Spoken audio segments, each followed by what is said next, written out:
اور ساری جو کچھ آج تم کر رہے ہو عقل کے اندر، تمہیں تو یہ حیران ہونا چاہیے اگر تم یہ کتاب پڑھو، جب تک تم کتاب پڑھتے ہو تمہیں پتہ چل جائے گا کہ جو کچھ تم نے کیا، جو کچھ تم کر رہے ہو، ابھی کر رہے ہو، یہ پہلے سے اس میں، یہ جو کتاب ہے الکتاب، اس میں لکھ دیا گیا پوری تفصیل کے ساتھ۔ آج جو تم کر رہے ہو میرے ساتھ، اس میں سارا لکھا ہوا ہے، جب میں سامنے آؤں گا کیا ہوگا، یہ ہوگا، یہ ہوگا، ایسے ایسے ایسے، آگے جو ہونا ہے وہ بھی لکھا ہوا ہے، نہ ہوا تو پھر کہنا یہ کذاب ہے۔ آ جاؤ میدان میں۔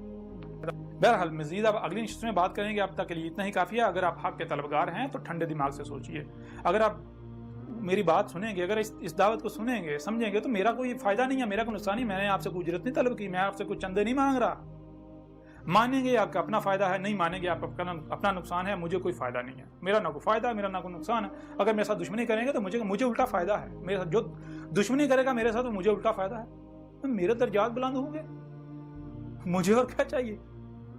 میں تو اس میں بھی لکھا ہوا ہے، اس میں کہ اگر میرے ساتھ دشمنی کی جاتی ہے، میں تو چاہتا ہوں میرے ساتھ دشمنی کی جائے، کیوں؟ میرے ساتھ دشمنی کی جاتی ہے، جتنی دشمنی کی جائے گی میں اتنے درجات بلند ہوں گے، میں اتنا رفع ہوں گا، اوپر سے اوپر۔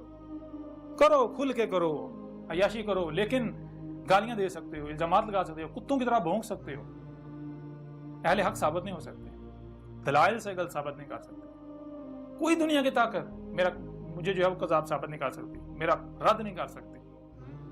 اگر کسی میں ہمت ہے تو میدان کھلا ہے، سامنے آ جائے۔